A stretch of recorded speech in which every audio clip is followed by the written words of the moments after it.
Nasa linya natin si Colonel Louie Di Maala, spokesperson ng Philippine Army. Colonel, magandang hapon. Si Henry Uri po at si Karen Oyong. Magandang hapon po, sir. Yes, magandang hapon, Sir Henry and Ma'am Karen. Magandang hapon din sa inyong mga taga-subaybay. Yes, sir. Kami ho ay kaya na patawag sa inyo sapagkat... Ang snappy ng yes, sir mo. Siyempre naman, alam mo naman pangarap din natin nung araw nagumapang siya sa batuhan at magpagulong-gulong sa kagubatan. Okay. Sabi ni Jose, gumapang sa lusak. Parang iba naman yung gumapang sa lusak, Jose. Colonel, Colonel, yun hong kaso muna o usapin muna sa pangitan po ng Philippine Army at itong si Congressman Barzaga. Ano ba ang nangyari at ano ho ba ang inyong naging aksyon doon? Ito, based on sa impact ng Philippine Army investigation at yung ating reserve command, Philippine Army, nakita natin doon na meron. Colonel, mag-adjust lang kami ng mag-adjust lang ho kami ng signal at mukhang nagiging robotic kasi yung boses ni Colonel, no? Kala namin si Terminator na yung kauso namin. Si Colonel Di Maala Terminator, hindi naman sundalo yun, partner. Pero marami sa mga kababayan natin, mga bata pa lang, anong gusto mo maging paglaki? Maging sundalo po. Yes. Bakit? Para ipaglaban po ang kasarinlan at kalayaan ng ating bansa. Ikaw ba, diba? Partner, ikaw ba, maliban sa gusto mong maging beauty queen ng bata ka, ano ba ang pinangarap mo? Napakalaking frustration naman to. Ano ba pinangarap mo, partner? Pangarap ko maging journalist talaga. Pero ako, alam mo, dahil nung ako'y high school, ay corps commander ako Ay, wow! Battalion commander ako nung high school. Kaya pala yung sir, yes sir mo kanina kay Colonel De Maala, snappy pa rin. Actually, meron na akong form ng PMA. Mag-a-apply ka na. 1991 yun. Graduate ako ng high school.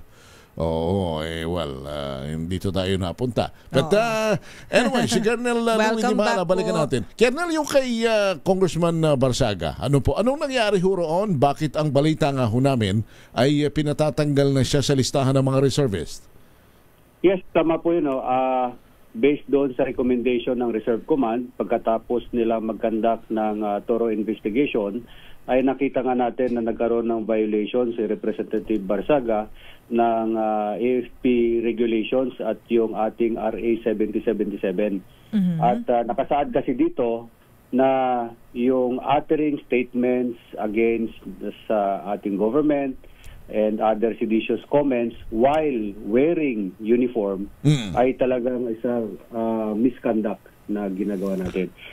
Ganyan, marami nakapagsabi bakit lilimitahan na ba natin yung ating mga reservists? Hindi po. We respect yung rights na to express yung ating mga reservists. However, dapat hindi nila ginagamit yung kanilang uniforme while doing so. Para to ensure na insulate yung ating armed forces from partisan politics. Okay, kasi po nung siguro may nabanggit si Congressman Kiko Barzaga, tama po ba sa inyong investigasyon, Colonel Louie De Maala, sir, siya po ay naka-uniforme, nakasuot po ng uniforme ng Philippine Army, tama po ba? Yes, doon po sa isang post niya sa social media na ginamit niya, nakasuot siya ng Philippine Army uniform while uttering yung kanyang comments about sa ating against the government, against kumbaga yung insinuating na he shares the Philippine Army, the AFP as a whole shares the same sentiment. So dito nagkakaroon kasi ng kumbaga nagkakaroon ng kulay yung ating Philippine Army, ating Armed Forces of the Philippines na lagi natin pinapanatili yung lagi nating sinasabi, yung pagiging professional ng Armed Forces of the Philippines, at dapat i-isolate dapat natin yung ating Philippine Army, yung ating Armed Forces from this political scenarios. Okay. Colonel, background konti lang. Si Kiko Barsaga hubay kailan naging reservist at ano ang kanyang rango? He was enlisted sa Reserve Force sa Army Reserve Force ng July 10, 2024. And he holds the rank of a private. Private. So Private. wala pa siyang rango na mataas. Yes, as a private is enlisted Reserve Force. Opo. Okay. So pag kayo po ay naging private and na-enlist po kayo bilang isang reservist sa anumang branch po ng ating Armed Forces of the Philippines, ano po ba ang pinakaunang responsibilidad po ng isang reservist? Unang-una dito, during the enlistment nila, nag-take oath sila to protect the Constitution and to uphold yung ating Code of Ethics, yung AFP Code of Ethics. So, unang-una yun ang susundan nila. Na ang AFP dapat is a non-partisan and a professional organization. Okay. At of course, dahil siya po ay nasa listahan ng Army Reserve noon, si Congressman Kiko Barzaga, we can assume that he has taken that oath, Colonel De Maala, sir. Yes, tama po. Lahat po ng ating mga reservists, nung na-enlist sila or na-commission, in the case of officers, na-commission, they took their oath, the allegiance to the Constitution, and yung protection under the AFP Code of Ethics. Colonel, yung binabanggit ninyo na kung magsasalita ka ng anumang disgusto sa gobyerno ay dapat hindi ka naka-uniforme. Ibig hubang sabihin nun, halimbawang ako ay reservist, kung naka-civilian ako, naka-t-shirt, naka-polo, naka-Americana, pwede ako magsalita basta hindi yung uniforme mismo ng Armed Forces o ng Army for that matter. Yes, tama po yun. Dahil alam naman natin na if you are a member of the Reserve Force, kumbaga, you still hold yung pagiging civilian in nature. Nagkakaroon lang tayo ng identity of a part of the military kapag tayo ay na-mobilize or meron tayong activity under the Armed Force of the Philippines or in the case of the Philippine Army. Doon lang tayo nakakapagsuot ng uniform. But while wearing the uniform, we make sure na you follow yung regulations under the military rules and regulations. Kung halimbawa hubang sasama sa mga rally ng protesto laban sa gobyerno at naka-uniforme rin siya, hindi rin ho tama, i-call out nyo rin ho siya. Yes, tama po yun. Lahat ng reservists, that's why we are always reminding yung ating mga reservists and even yung mga active personnel ng Armed Force of the Philippines and the Philippine Army na yung uphold nila yung military professionalism natin at enshrined nga doon sa AFP Code of Ethics. Para naman yung ating Armed Force of the Philippines will be isolated and lahat ng actions nila do not compromise yung noble profession of arms. Pero partner, paano kaya ho, Colonel, kung halimbawang ako enlisted, reservist ako, naka-civilian. Pero ako'y nanawagan sa aking social media na ibagsak, magsama-sama tayo, mga kapwa ko, reservist. Tayo magtungo sa ganitong lugar, magkaisa na tayo at ang gobyernong ito ay ibagsak. Mga ganyang tipo. Yun gagawin, halimbawa, ay naka-civilian. Hindi rin ho yun palalagpasin ang inyo pong hanay. As long as nakalagay naman kasi dito sa ating sa AFP regulations na as long as hindi ka naka-uniforme, hindi mo ginagamit yung pangalan ng Armed Forces of the Philippines at hindi mo ginagamit yung unit mo, bilang kumbaga during the protest or na may halong politika or panawagan laban sa pamahalaan natin, we respect your rights pa rin.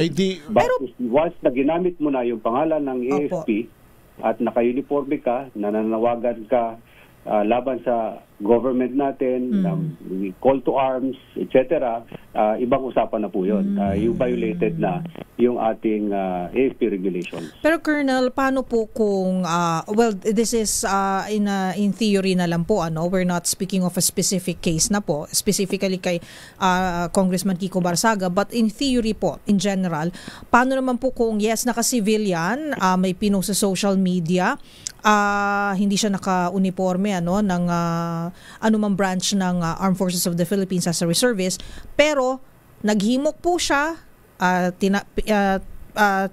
hinihimok niya po yung mga kasamahan niya na mga reservist din po na sumali sa isang kilos protesta laban sa gobyerno kunyari, and then ang pagkakasabi sa post ay parang he is representing the whole AFP bilang ito po ang panawagan, sentimiento, pakiramdam. Ito po yung stand ng Armed Forces of the Philippines. Will that also constitute an investigation and ultimately po ay matanggal po siya bilang as a reservist?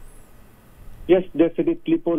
This will be form part of the investigation that will be conducted ng Philippine Army or the Armed Forces of the Philippines.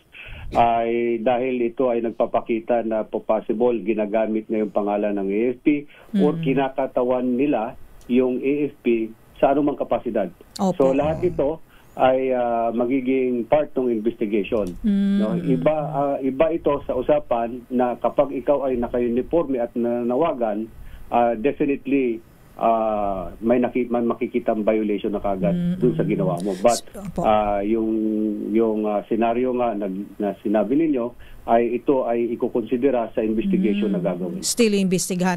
So linawin lang natin, Colonel Louie de Maala, sir, who are the official spokesperson? Sino po sa branches of our Armed Forces of the Philippines can speak and can say kung ano man po yung official po na stand ng Armed Forces of the Philippines on certain issues or topics? Yes, unang-una yung ating Armed Forces of the Philippines spokesperson, si Colonel Padilla, and yung ating mga major services spokesperson. Katulad niyo po. Gaya ko sa Philippine Air Force, si Colonel Basco, and si Captain Martinez naman sa Philippine Navy. However, in the case of the Philippine Army, the different Philippine Army major units ay meron din sila kanya-kanyang mga spokesperson na designated to speak in behalf of their unit.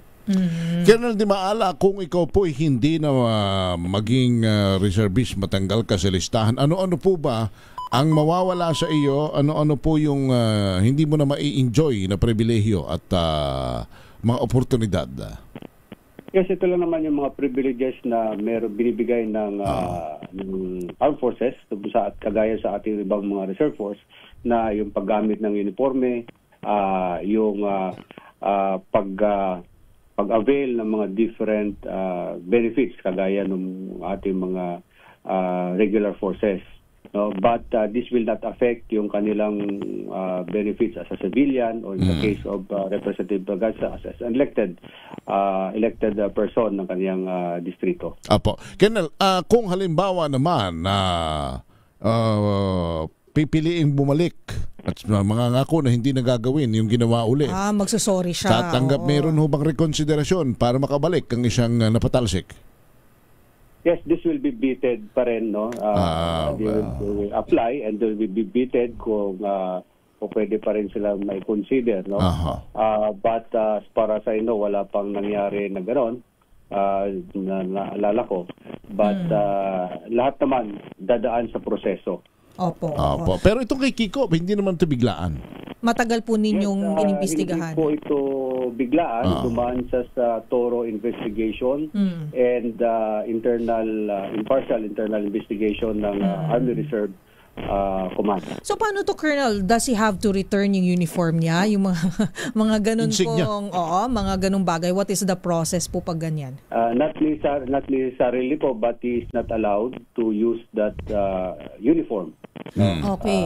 Kapag na-delist na siya sa roster ng reserve forces. If he uses that, it will constitute for another case na naman po, another investigation. Yes, that would be an usurpation of authority already. Okay, so let's take this opportunity, Colonel Louie de Maala, to siguro invite po or ako po, gusto ko po kayong kumustahin yung ating mga branches of government. Kumusta po yung application for reservice? Bakit po mahalaga na meron din po tayong mga reservice? Ano po yung purpose? Bakit meron tayong mga reservice in our different branches of the Armed Forces of the Philippines, sir? Yes, yung ating reserve force, ito ay ang base for expansion ng ating regular force. No? Kumbaga kung kinakailangan natin ng mobilization, pag meron tayong incidents na malalaki or emergencies, national emergencies, sila yung ating base for expansion. Sila yung mag-augment sa ating regular forces. In the case of war naman, they will be mobilized to augment yung ating current organization. Opo. So it's not about war lang naman po, no, Colonel? It's more of, nabanggit nyo rin kanina, national emergencies. So kasama po dito, disasters, humanitarian activities, humanitarian, kumbaga, mga mobilizations. Tama po ba? Yes, tama po, no. Itong nakaraang dalawang bagyo, no, malapakalaking tulong ng ating mga reserve force, katuwang ng ating mga regular force doon sa pagkandak ng HADR doon sa mga bayan na dinaanan ng bagyo. Kaya tayo talagang nagpapasalamat sa ating mga reservists, no. Dahil kung hindi sa kanila ay mahihirapan actually yung reserve force dahil yung manpower yung kumbaga yung mga reservists na natin na doon na mismo sa lugar kung nasaan dumaan yung bagyo. Kaya talagang napakalaking tulong sa atin ito. Colonel, yung mga partner, tuloy ko lang para kasi magkadugtong. Yung mga reservists po, pagka sila po naramdaman nila na parang calling ko yata ito, parang gusto kong ituloy. Pwede po ba? Pwede po ba nilang ituloy sa hindi na po sila magiging reservist lang, gusto nila maging enlisted personnel po ng Philippine Army, yes, for instance? There are different ways naman to join the regular force. Marami tayo actually na mga reservists na capable at within the, kumbaga, satisfied the requirement for the regular force ay nagiging member ng regular force. And some of them ay mga naging officers. Isang ko dito, isang halimbawa ay yung aking tatay. Isang OCC graduate, isang reservist na naging private at nag-retire siya as Major General. Wow. So, talagang napakalaking tulong at maraming pamamaraan para sila ay maging membro din kung gusto talaga nilang ituloy yung kanilang calling sa military. So, Colonel, as we speak, 5:55 ng hapon, ano ang status na ng pagiging reservist ni Congressman Kiko Barsaga? Ngayon po, no, he was recommended for delisting, and this will go through the process, and it will be confirmed by approving authority para ma-finalize yung kanilang recommendation for delisting sa roster ng Reserve Force. Yung bang final approval kanino humanggagaling? Sa Office of the Department of National Defense?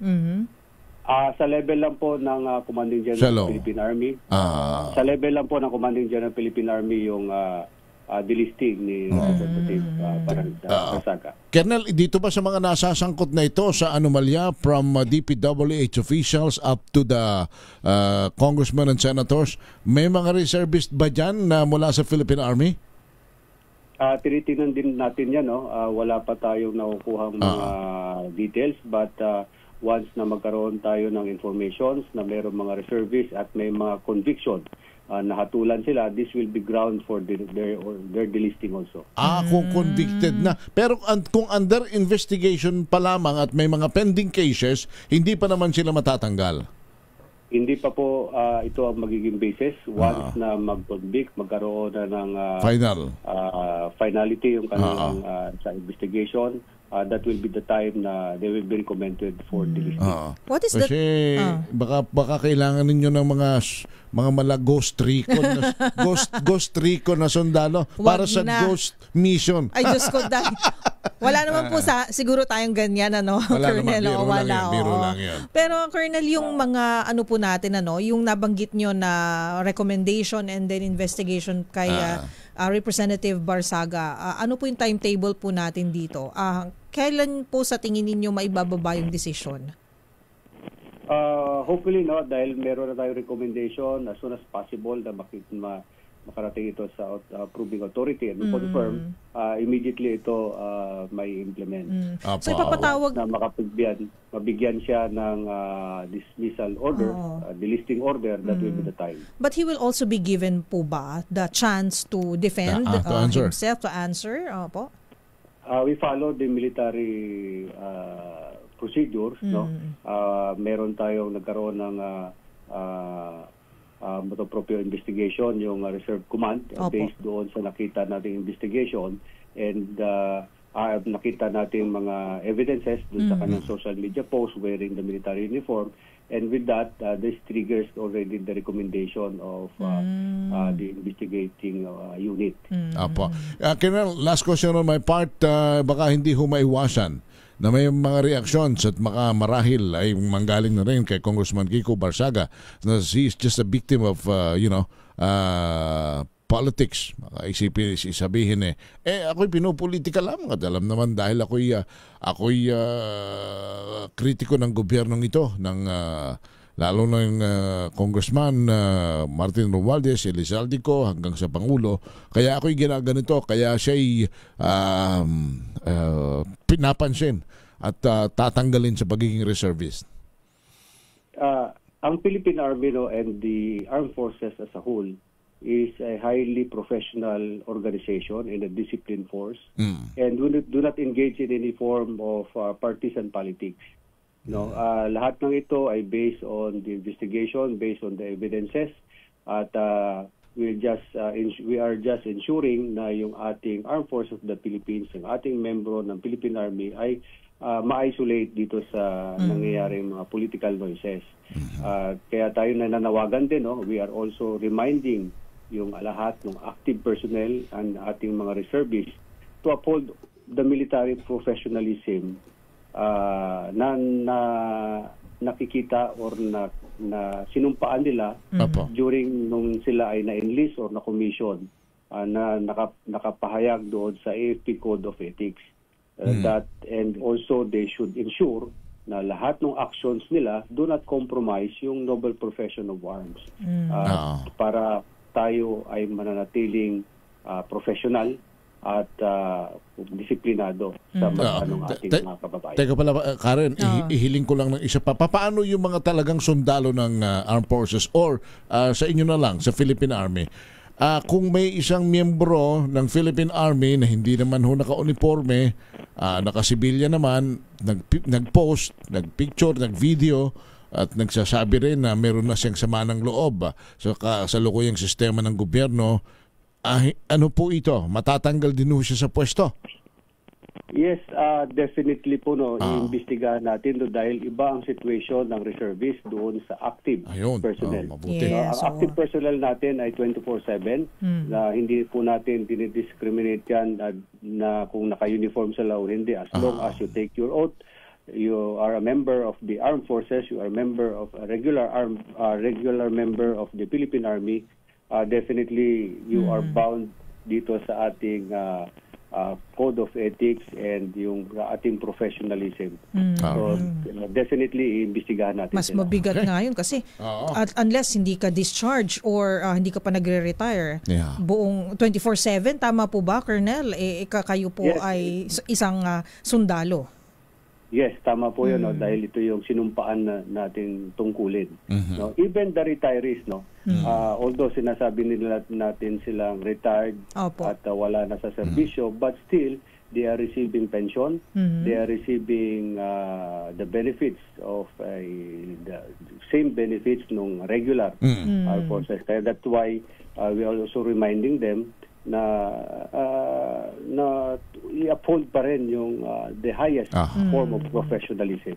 So, pahabol ko na lang, Colonel, pwede ba kaming mag-apply pa? Sa inyong pang palagay, papasa po ba kami ni Ka Henry ng mga reservists? May age limit ba? May age limit ba? Kasi 51 na kasi ako eh. Ako, ayoko sabihin kung ilang taon na ako. Marami pong may categories po ang reserve force natin. Meron tayong active reserve and the standby reserve. Yung standby reserve natin is aabot siya hanggang 65 years old hanggat kaya mo magserbisyo during kapag nasa mobilization. May pag-asa pa. Qualified. May pag-asa pa, Colonel, na matupad ang pangarap ni Ka Henry na maging sundalo. At ako rin kahit papano. Sige po, and we will stand by. Very welcome po. We will stand by you, Colonel Padilla. Thank you po, Colonel. Yes, maraming salamat po at mabuhay tayong lahat. Well said, Colonel. Salamat po ng marami. Thank you, sir. Si Colonel Louie de Maala, ang tagapagsalita ng Philippine Army.